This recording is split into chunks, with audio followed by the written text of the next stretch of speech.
System riding to the core. Yeah. Reppin' inner city left.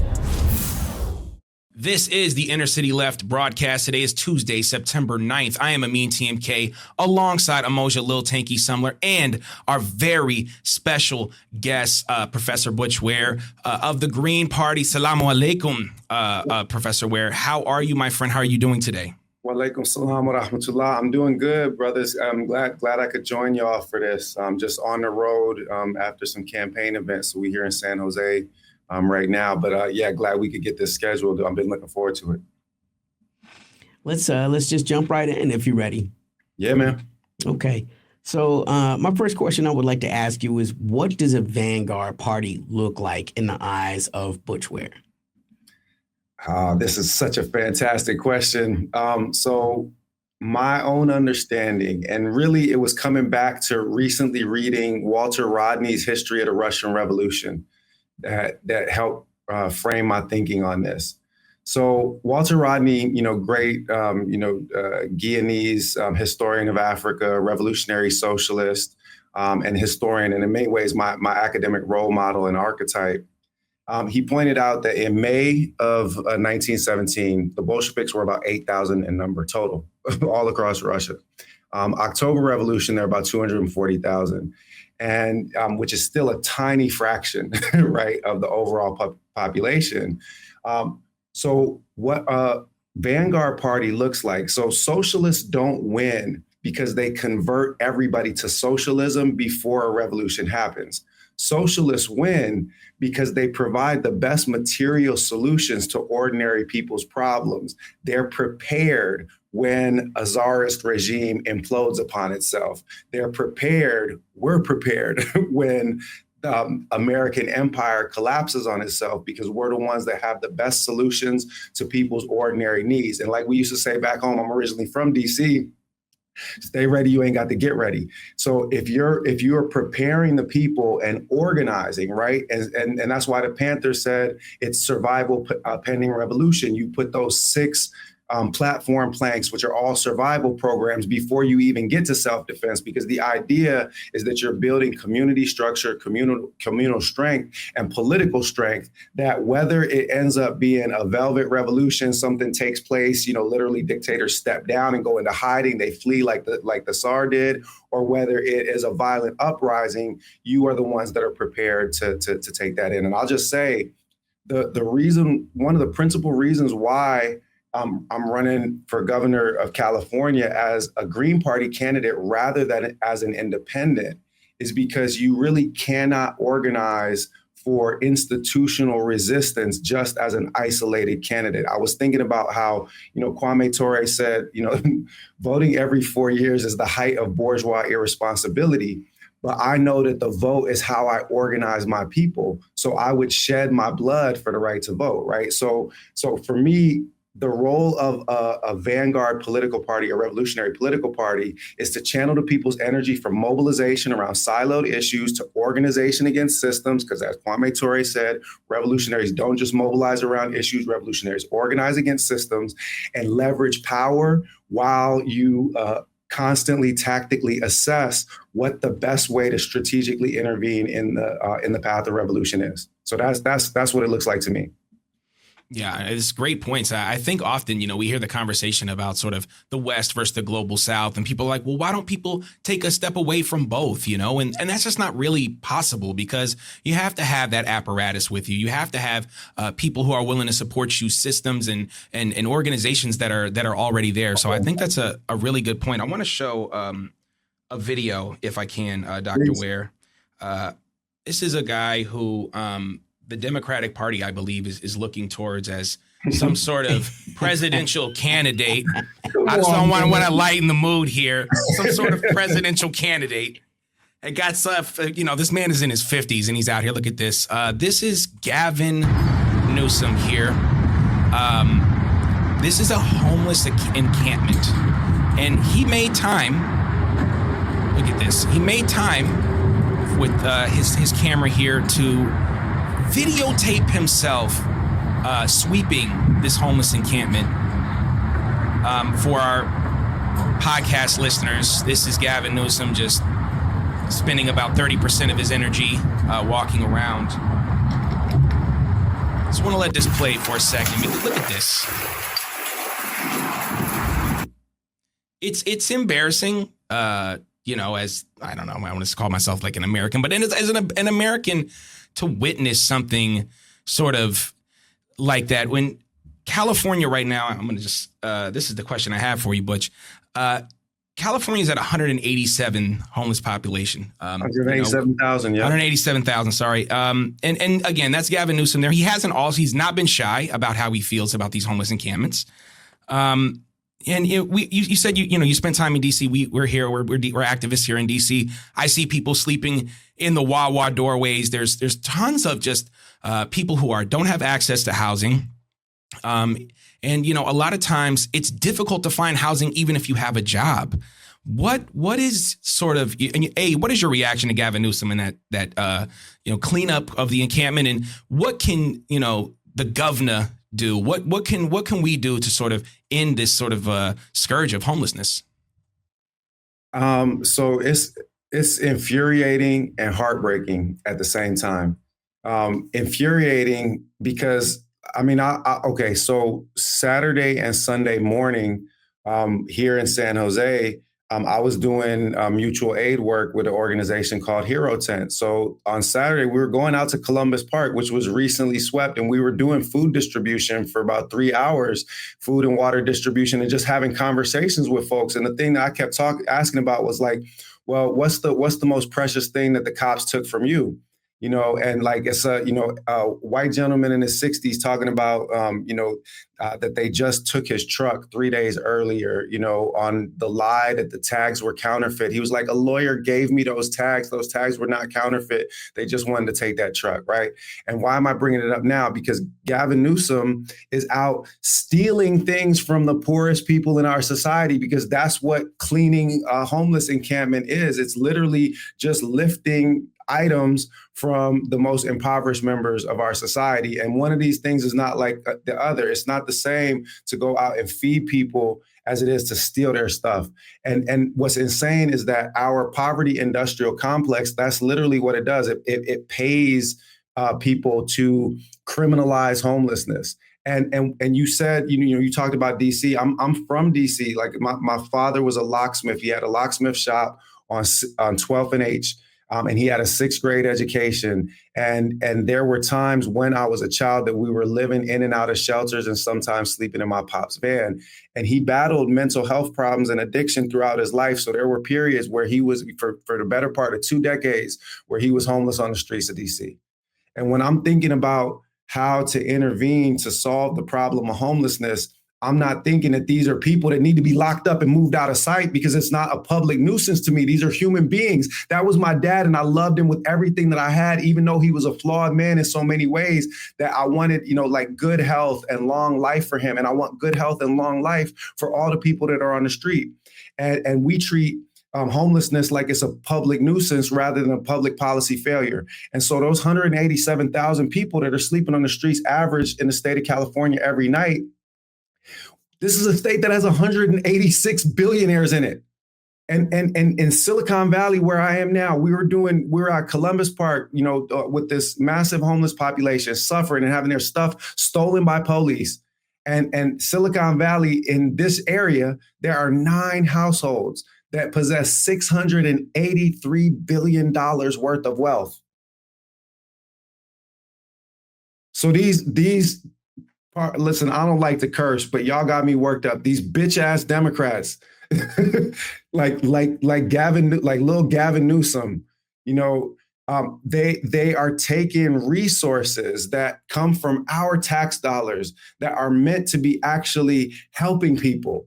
And instead, they are handing them out to their NGO directing buddies so that they can write $400,000 a year salaries for themselves. They're handing them out to housing developers who will put, 4 affordable housing units in a 100-unit complex and get a subsidy from the state for doing that and call themselves resolving, the homelessness crisis. $25 billion spent over the last 5 years in the state of California. And the number of people sleeping on the streets has gone from 120,000 average a night at the beginning of that period to the 187,000 that you mentioned. So they're on some plain bullshit, and they're doing it with our money, and they're harming people with our money instead of helping people with our money. And I've said too much already, so I won't go into all of the solutions. You can kick the question back to me if you want me to hear. You want to hear how I would approach it, but that's how I feel when I see Gavin Newsom doing that. Yeah, what I see, Dr. Ware, is when I was a kid, I was growing up, and you see, people who are injured and people who are homeless. Yep. It's that small radicalization that you get in the beginning, and then we get older, and then it just becomes a normalized aspect of society that, over almost 200,000 people are walking around homeless. We see in other countries the eradication of homelessness, or the at least on the way to eradication of homelessness, on the way to the eradication of poverty, because it doesn't seem like it's really necessary at this point, and obviously it never has been. But we have the ability for things like possibly UBI or things where we're having housing specifically for those who are indigent or homeless. I do want to ask, do you have any solutions or ideas to reduce this aspect of homelessness? Not just for the state of California, but maybe even something that can be used larger for in the rest of the country. I'll tell you the program for California, and it's the first thing, the first platform pieces that we wanted up on the website, because it means so much to me personally, and because it brings together 3 of the principal issues that affect our state most directly. So it's a tripartite solution. So and I don't like to deal with problems in isolation. I like to see how things are interconnected with one another. So the solution is healthcare, housing, homelessness. Now, what do I mean by that? It starts with getting universal healthcare in the state of California. Universal healthcare, single payer healthcare that is comprehensive of mental health care and addiction treatment, right? And none of this nonsense of separating out vision and dental and all of that other stuff, because that's just done for specific carve-outs for particular insurance companies, when what we need to do is get the insurance companies, the middlemen, out of the way. And I'll come back to the overall benefits of healthcare, probably later. You can ask me about that, but I'm just going to talk about what happens once you get single payer healthcare in place.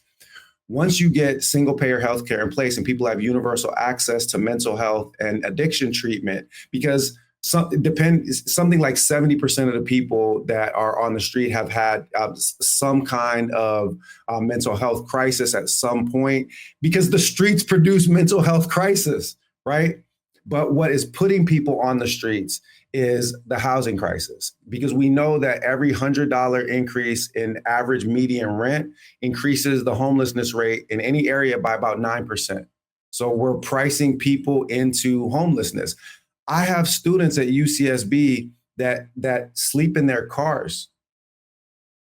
And that same Gavin Newsom administration that is basically bringing back 1880s, Reconstruction vagrancy laws to lock people up anytime they find, people in public, they're doing that with homeless populations, but they literally put a carve out in that's saying, well, we're not going to send you to jail for vagrancy sleeping in your car if you have a student ID.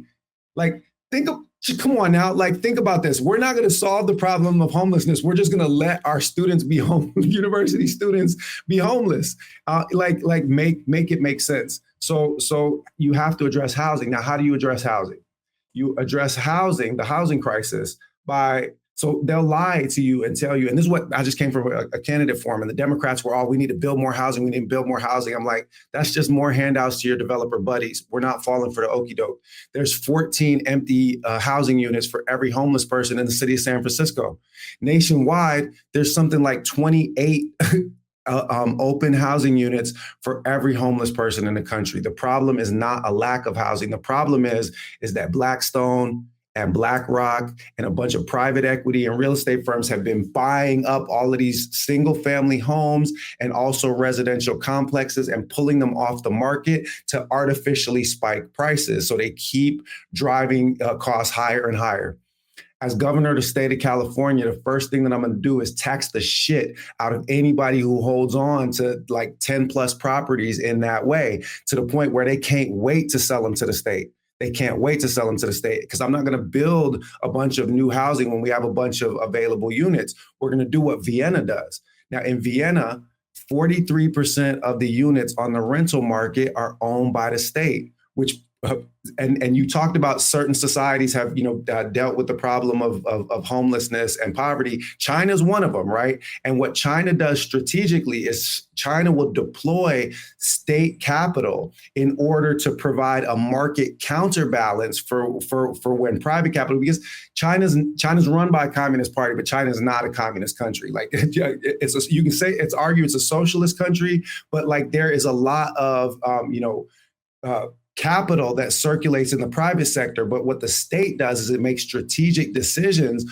on how to do things for the benefit of the society as a whole that the private capital sector will never do. So Vienna does something similar to this, right? And because 43% of the units are run by the state and operated at cost, it naturally brings the rental market down.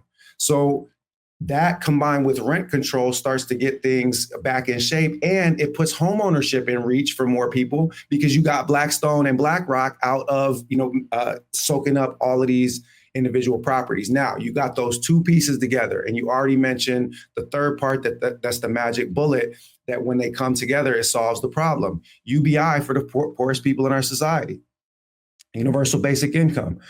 $25 billion I mentioned already spent over the last 5 years in the state of California, making homelessness worse and writing checks to developers and to the poverty industrial complex. If you spent $25,000 annually on every single person, you literally just gave them $25,000 check, $25,000 cash to each person sleeping on the streets for every night for that time span, it would come back cheaper than the $25 billion we already paid. So, yeah, go ahead. I love it. You had mentioned China. I think Xi Jinping recently said housing is for people, not speculation, right? Come on. You know what I'm saying? Like, and even China to this day would say that they're socialism with Chinese properties. Yep. You know what I'm saying? But none of this is too far out of spec for what Marx was saying, for like the ways that he envisioned a communist revolution happening. Marx himself would have been the most amazed where it happened in places like China and Russia, because he was postulating these things would be happening in America and Britain, post-industrial type nations. It makes me wonder though, right? Because one of the things you see a lot, I think about during this last Ukrainian conflict, continuing Ukrainian, was the position of the German Green Party as an essential de facto a facilitator of American will. What is the American Green Party's connection with the European Greens, if any? Or are there any other socialist parties that the Greens collaborate with? I think a lot about like Ireland's Sinn Féin party. So the Green Party movement is an international movement. The first United States Green Party was founded at Macalester College in the Twin Cities area in the early 1980s. But there is no kind of formal affiliation with respect to platform between those international Green Parties. And you even see that different European Green Parties, have approached things such as let's just face it, like the NATO proxy war, the U.S. proxy war in Ukraine. I mean, let's call a spade, right? They've approached it, in different ways. If you look at what, for example, like the New Zealand Greens, they've been more, kind of politically aligned, with the way things are moving here. What I'll say is that I'm gonna cut to the chase. When Dr. Jill Stein invited me to run as the vice presidential candidate for the Green Party, it was a shock to me. And I said, y'all need to go run tape on me and make sure that this is what you want to do. Because if you bring me into this, then you are bringing a whole ass Muslim revolutionary into the organization, and that is going to, to transform the way that the Green Party moves, publicly. And so all of that is just to say that what's happening since the presidential election is that we've seen a massive transformation and an ongoing transformation in what the American Green Party is that we are, becoming younger, we are becoming blacker and browner. I think that the party platform has been eco-socialism, for a long time. But I think that there was also a kind of core of aging white environmentalists who held a certain kind of, distance to maybe some of the more kind of radical politics. But I mean, my heroes are the Panthers. My heroes are, Malcolm. Like, this is for me an opportunity to put the third largest political party in the United States of America, and the only one of those three that's not corporate funded, in the hands of the people and in the hands of working class people. I said this at the SEIU, Service Employees International Union candidate forum, which, by the way, in their closed door vote, they said I won that debate hands down, right? And that I'm the candidate they want to hear the most from. And they're forcing the leadership of that union to now consider us for endorsement, because the rank and file said that this was a bloodbath. This was no contest. Like, this is, and what I said there was, I said, we need a party that's going to work for the working class, not the ruling class. That's it.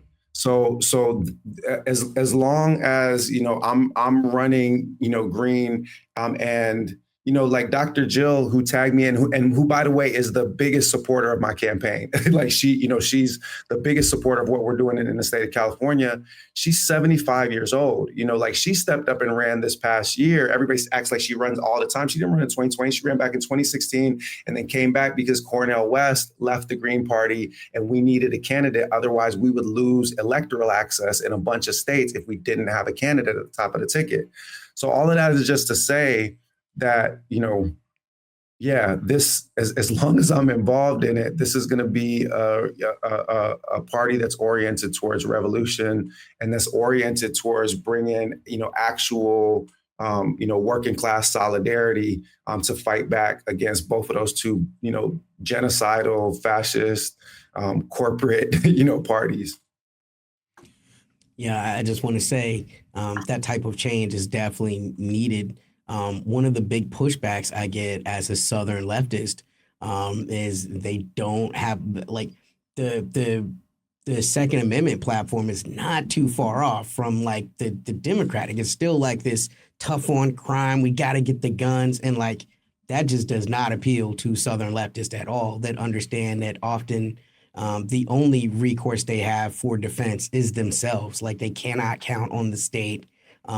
Another thing, like, as a Southerner, that most Americans don't understand is North America is 35% wilderness. Like, there's more wilderness in North America than in Africa, right? Yeah. And, like, the bear does not give a fuck about your superior argument. Like, Mr. Bear, oh God, I'm a self-actualized human, right? And so, like, these kind of changes are definitely things that I think will have to happen to have some type of impact in Southern states where people are increasingly dissatisfied with both of the major options.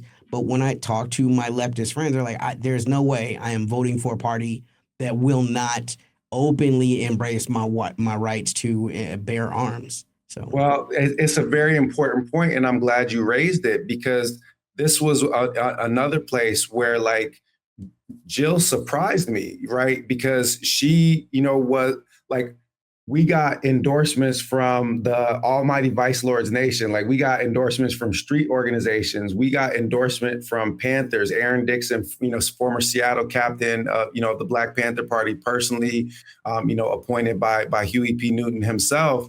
And seeing them in this last electoral cycle, move to understand where the Black liberation tradition is on the question of armed self-defense.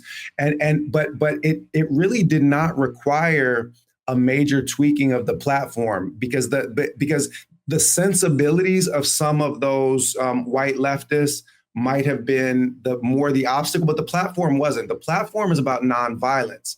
And the thing is that self-defense is not violence, right? And armed self-defense for communities that are routinely and systematically brutalized, not just not protected by the state, but systematically brutalized by the state, is not just a moral option, it's a moral incumbency. So before I ever got called on into electoral politics, I was interviewed for Middle East Eye. And, I talk a lot about, how transformative Malcolm was for me, reading the autobiography of Malcolm X. When I was 15, I read that book cover to cover in one night. And I went out the next day to my library and checked out an English translation of the Quran. And I took my Shahada before the week was out. I wanted what Malcolm had. Alhamdulillah, alhamdulillah. Alhamdulillah wa shukrillah. I wanted what Malcolm had. And that was my induction into both my personal faith tradition of Islam and all of the revolutionary Muslim, soldiers that came, fighting against imperialism. But it was also my introduction into the Black radical tradition, and it helped make sense a lot of the pain that I come up in DC, because Malcolm had been in a lot of those places and he had learned how to move, in a way that allowed the trauma of what white supremacy had done to him. It allowed him to weaponize that back.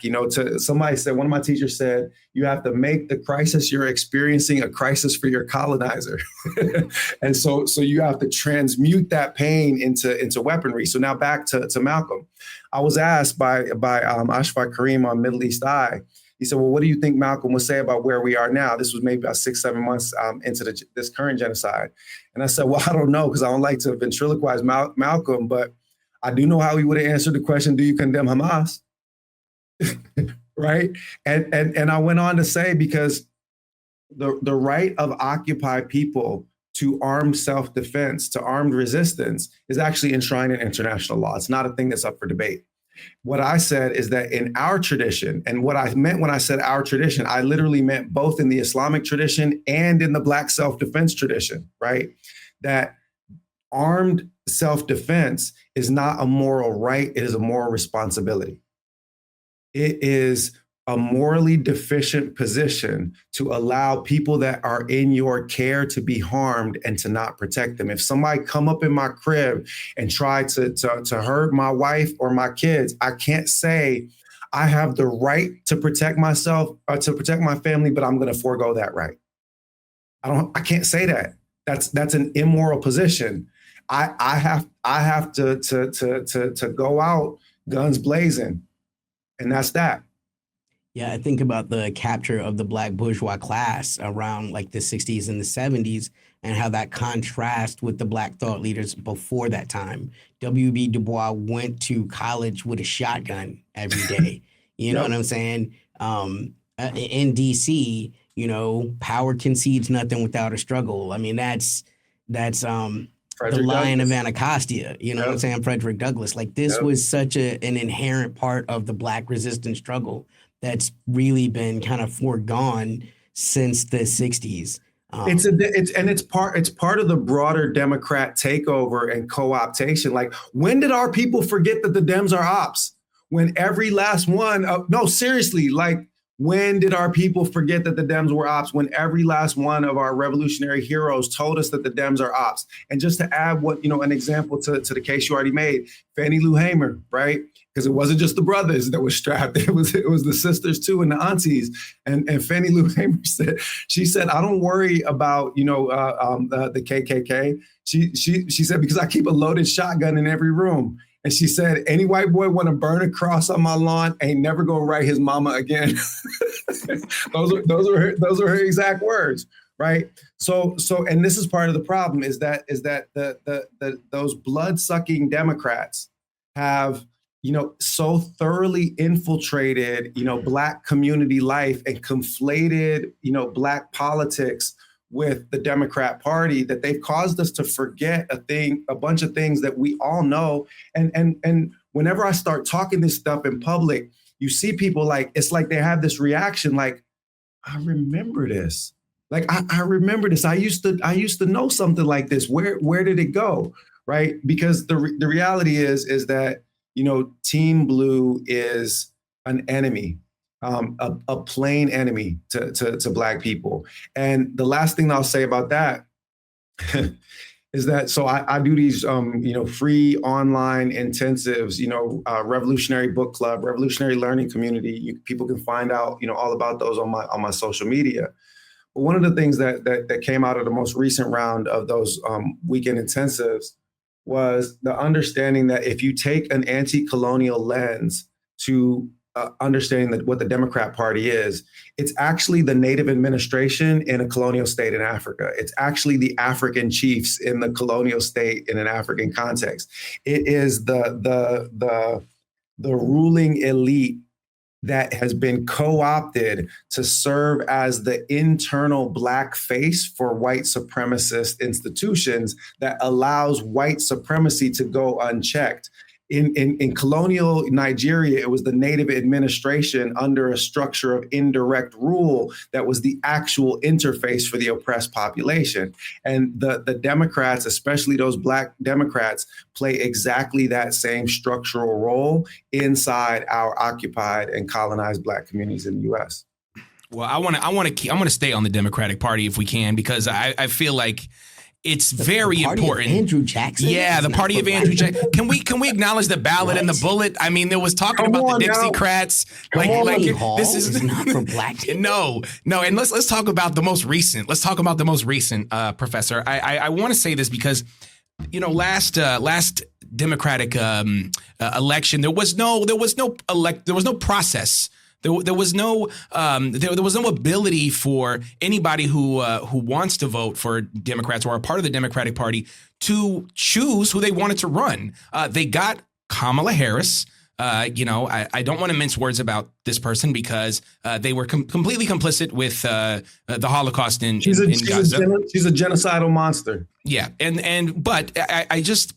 What's interesting to me is the DNC, okay? Because the DNC seems to be at the heart of all of this stuff. Yep. And the DNC at this point, and maybe it's always been like this, to our point, that they just sort of are a fundraising apparatus that puts on concerts for liberals to kind of clap like seals at, even though there's no real change, there is no a real difference making. What is it going to take? First, you can react to that as however you want, but what is it going to take for people to just step away from the Democratic Party? Because we hear things like this all the time. There's so many things I want to ask you, but there was another thing, and I'm going to just give it to you in a second. But the $8,000 given to these Democratic ops, the influencers that basically are out here saying a month. Good God. We get called, grifters for a couple patrons, and they're getting $8,000 a month. And I'm just, what's frustrating is those people they just disappear. They don't get to face those consequences. But we do hear people always talking about, where's Dr. Jill Stein? I haven't seen Dr. Jill Stein, but she's consistently doing work. So when and you as well, and the Green Party. So I'm consistently seeing Green Party folks out here working pretty well in the Twitter. Sure, I'm putting the whole Green Party in that. They are far more involved. Yep. Anyway, so just to that point, the influencers, the Democratic Party, sort of, what is it going to take for people to step away from that, and you can react to the influencers and all the things we said? Yeah, so I'm gonna try to go in sequence, from the way that you raise the points. So first of all, it ain't the Democratic Party, it's the Democrat Party, because ain't nothing democratic about how they do anything. They don't let people vote for a damn thing inside that party. And Kamala was, anointed and appointed. She was never elected, right? Nobody had any choice in selecting that nominee, and nobody would have selected her because she's trash. She's a terrible candidate, like an objectively poor candidate, not good at anything. And she was, forced upon, people, I think in large part because they understood the polling data that I understood, which was that there was actually no pathway to a Democrat win in November of 2024. And they wanted to keep Gavin Newsom clean for 2028. I'm just so Kamala was, handed this, position so that she could, take that beating so that Newsom, Bill Clinton 2.0, because if there's ever been, a more dead ringer for Slick Willie, tell me it ain't Gavin, right? A 58-year-old with the fake tan and the slick so back funny, hair. Man. Yeah, I mean, he feels more like Biden 2.0 to me, but it's just quibble. 6'1", half dozen of the other, right? Right. Clinton, for all of his great many problems, was always very charismatic, and I just don't see that with Gavin Newsom, right? Fair point. Not the kind of intelligence to go on Arsenio and shuck and jive for 5 minutes as a Southern Democrat. Play the saxophone. Don't forget playing the saxophone. Right. Yeah. Like Gavin doesn't have that. He even has kind of that Biden sneer, Fair point. No, it's true. You got to give the devil his due. And Slick Willie was a smooth operator. Okay. So now back to the Democrats. This is a party that never lets anybody vote for anything because it has been completely taken over by its corporate wing. So the decisions are all made behind closed doors, and there are insane, unspeakable amounts of money circulating. As you said, it is essentially just a fundraising mechanism. Think about the fact that Kamala Harris was able to raise $1.5 billion and squander $1.5 billion when they had seen the same numbers that I had, which is that in January of 2024, Democrats were polling at 12% in Muslim communities in Georgia, Pennsylvania, and Michigan. They had gone from 65% of the vote to 12% because of the genocide in Gaza. And when I saw those numbers, I asked for those numbers.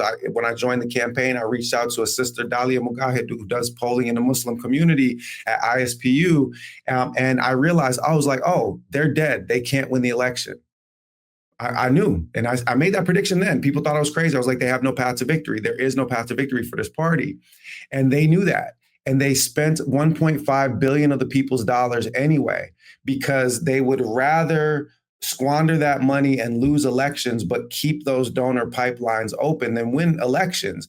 They could have won the election if they just stopped killing kids, but they're getting paid good money by AIPAC and Raytheon and Lockheed Martin and Boeing and General Dynamics and Northrop Grumman, the 5 weapons manufacturers that get 60% of the United States empire budget, because it ain't no defense budget, it's an imperialism budget. Right? They get paid good money to kill kids. So they'd rather keep right on killing kids and keep right on cashing checks than stop killing kids, win elections, and risk them checks. Like, that's the calculus. And then the last piece now, and so because of that, they are able to put all of these influencers and other folks on the payroll, right? To have this constant fire hose of misinformation. And I made a reel about this. I made a post on this for social media. And I said, I was always taught coming up that if you have to pay for it, it ain't love.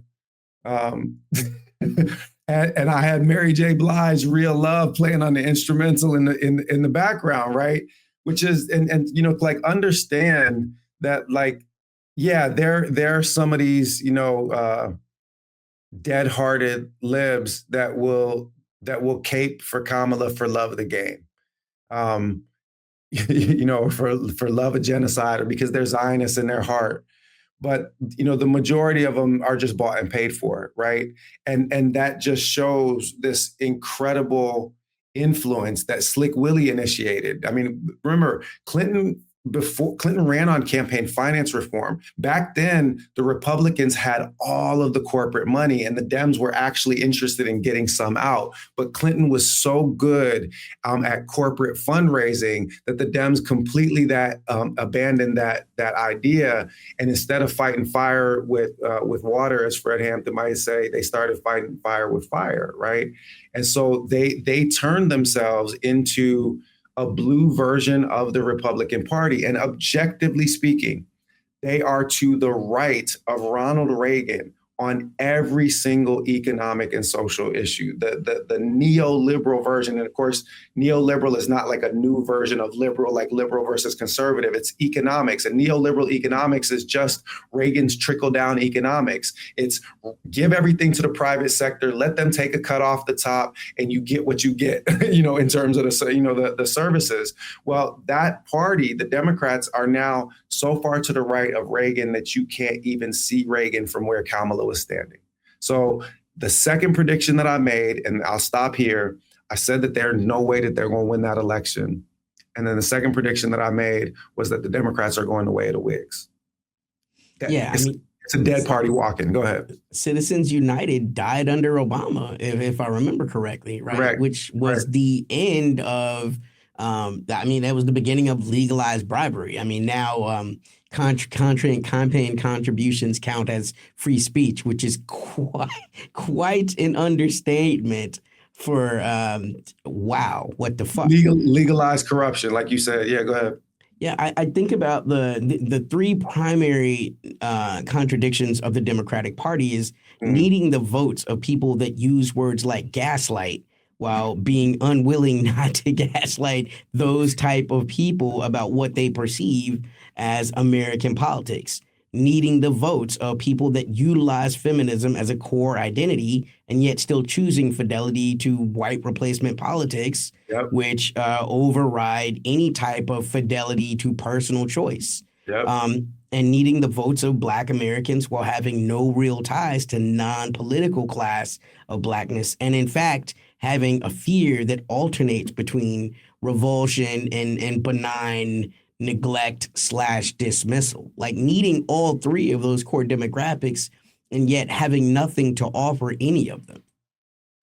And just sort of the embarrassment of, Joe Biden's, if you don't vote for me, you ain't Black. I mean, how disrespectful can the Democratic Party be to the Black community? Racialized Jungle Joe. I mean, you know what I'm saying? I mean, Hillary's hot sauce, super predators.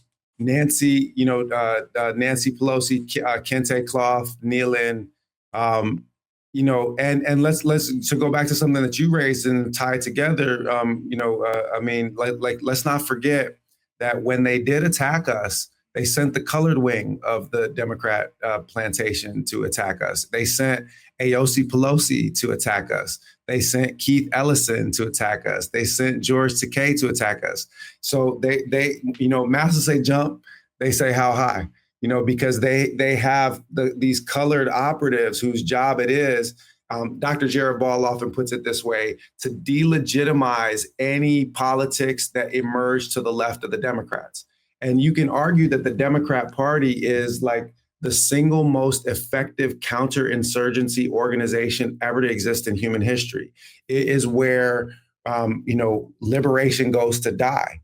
And it's because, and Malcolm said this, right? You mentioned the ballot or the bullet, earlier. And so he gave that speech 2 different times, at least two that we have recordings of. And he said in 1964, he said of the Democrats, he said, you put them first and they put you last. And that makes you a chump. That makes you a political chump. Well, those groups that you were mentioning, Emoja, like the Black folks, we put them first, they put us last, they chumping us. Those especially those white feminists, they put them first, but did they protect bodily autonomy? Did they protect Roe v. Wade? It's Me Too until Joe Biden.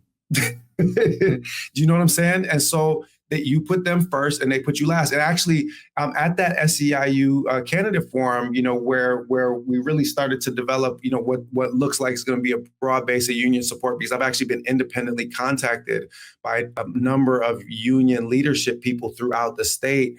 They were like, get us your materials for endorsement because we want to bring this to our body, because they understand how bad, the Democrats have actually been for working people.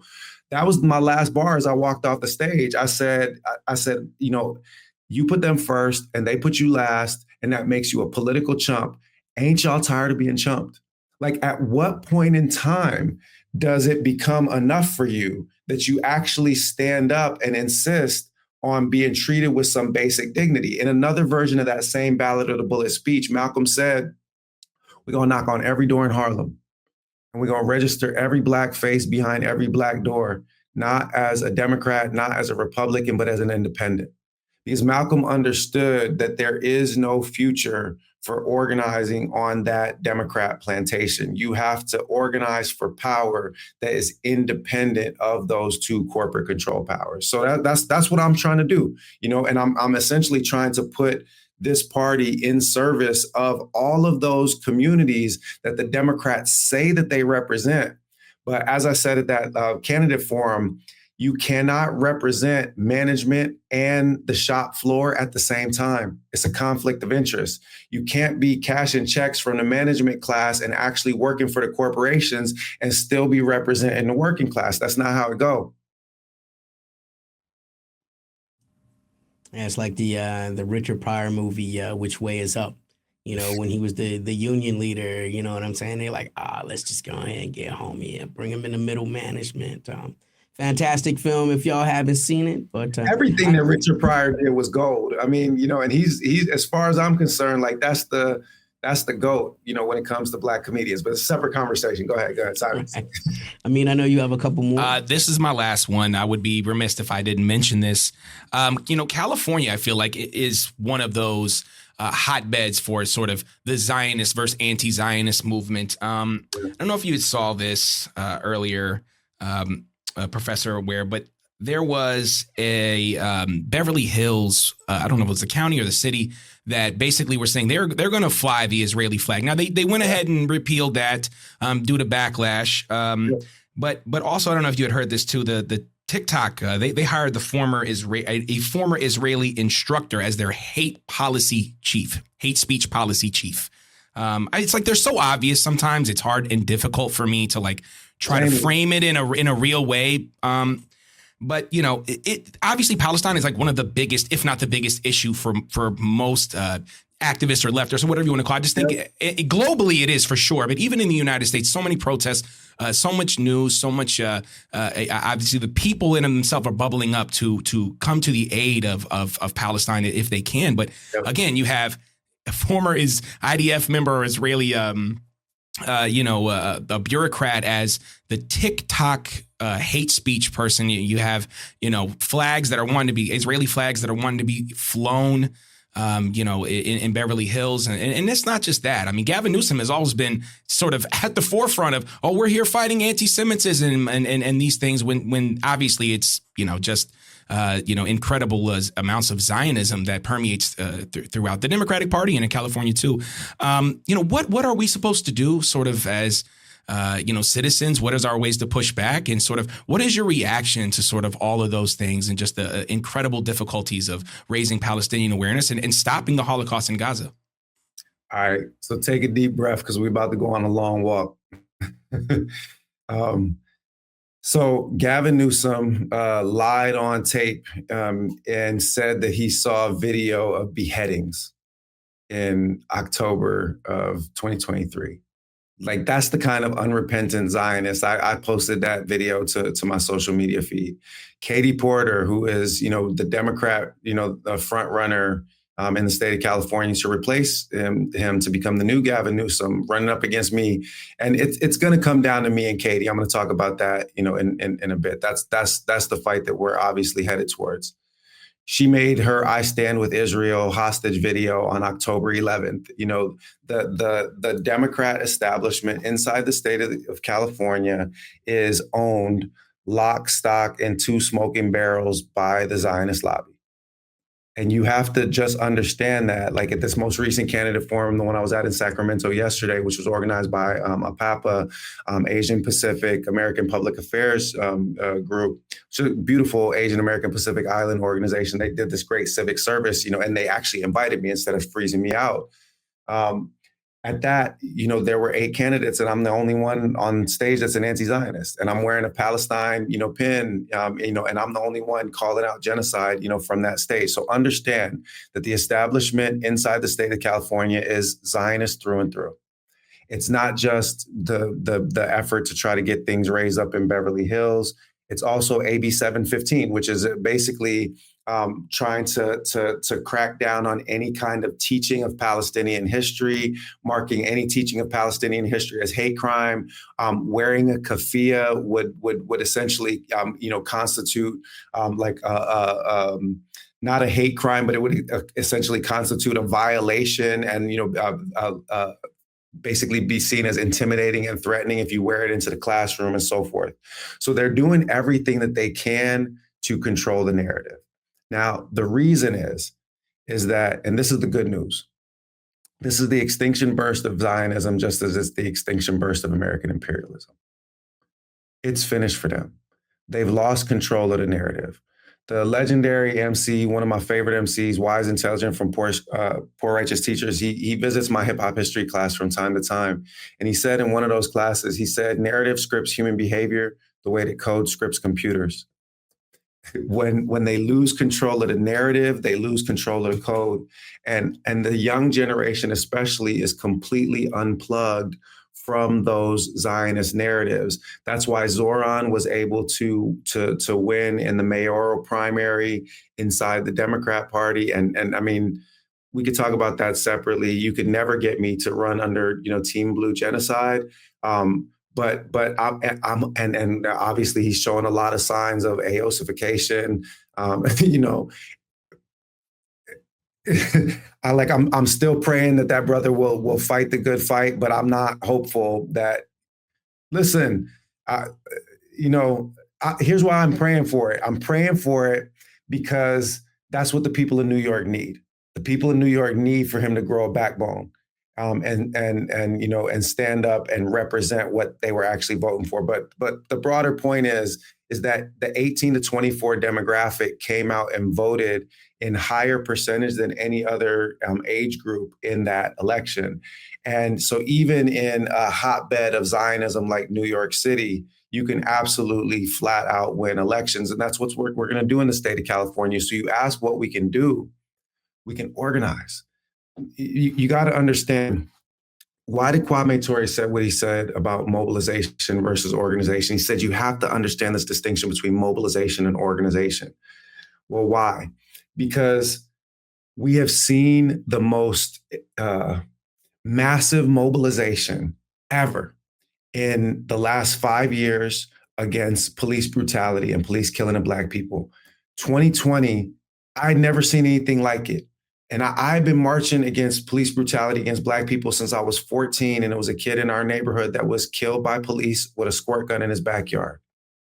And in those marches, it was only ever Black folks that were there, right? Nobody else came. But by 2020, you had white folks outnumbering Black folks 2-1 at the marches, Latinos outnumbering Black folks, Afro-Latinos are excluded, right? They're in both categories, but, non-Black Latinos outnumbering Black folk 2-1 at those marches. Mass mobilization around the issue, but not organization against the system that produced the outcome. So Team Blue takes office and police kill more people in every subsequent year. Palestinian liberation, the last 2 years has seen the biggest mass mobilization around Palestinian liberation that any of us have ever witnessed. Massive mobilization, and they still keep killing because it's mobilization around the issue rather than organization against the system that produces the outcome. You see more resistance to ICE kidnappings, people saying abolish ICE, all of it, right? And you see a lot of non-Latinos out there in the streets struggling because they understand it's not just about immigrant rights, it's not just about Latino communities, it's about all of our rights. More mass mobilization to resist this than any previous state, but again, any previous period, but again, mobilization around the issue rather than organization against the system. The reason why I'm running, the reason why I'm doing the electoral politics thing, it's not because I think that electoral politics by itself is the solution. We started with, what does a revolutionary party do? Well, a revolutionary party brings together mutual aid, direct action, and electoral politics into a cocktail that empowers the people. And it allows us to channel our efforts from mobilization around siloed issues into organization against the system that produces each of these issues. It allows us to fight against what Aimé Césaire called the imperial boomerang. It allows us to fight against the imperialism abroad and the repression and fascism at home at the same time, because protests and mobilizations will not do it. These people have no conscience. You cannot make a moral appeal to oppressors, because if they had morality, they would not be oppressors. That means you have to fight them with power. And that means you have to build organizational and institutional strength. Kwame Ture said King was a great mobilizer, but he was not a great organizer. He was able to get massive mobilizations, but he didn't leave lasting institutions behind him. He said Malcolm was a great mobilizer and a great organizer. Everywhere Malcolm went, Malcolm left a mosque, Malcolm left an institution, Malcolm left, the way that I would put it, he cleared a field so that others could farm in it after he was gone. And so we need to be thinking about not just resisting, but having organized resistance that leads to institutional power. We have to make ourselves into those Bolsheviks, so that whether this place goes down because of an internal collapse in its political order, or whether it goes up in flames, we ready. This is not a drill. This is what we've been drilling for. And that's why I'm building for power inside the electoral political framework, but while consistently amplifying and reinforcing the mutual aid work like we were doing out in San Jose, and the direct action that is needed to actually get these oppressors to desist. Tanguy, did you have anything else, my friend? I think we can go ahead and wrap up. I want to just give a big shout out to our podcast listeners. We're available everywhere you find podcasts. Hit us up on our Patreon, patreon.com/innercityleft. You can always check out Fables, Foibles, and Other American Sins. I don't know what else to say. I am incredibly appreciative, Butch, for your appearance on the show. I also appreciate every time you can comment on Inner City Left, and I hope to have you back. We are wishing you nothing but the best. I'm going to call her right now. You my governor. You know what I mean? Where they can find your links and materials to support your candidacy. Yeah, the website is butchwareforgov.com. So it's just BUTCHWARE, the number 4, and then GOV.com. And then I'm at Butch Ware on all social media platforms. If you follow my link tree, you get links to Revolutionary Book Club and Revolutionary Learning Community. Revolutionary Learning Community is dope because it's its own social media platform that Meta doesn't have eyes on, and that so we can have conversations there and have control over the space.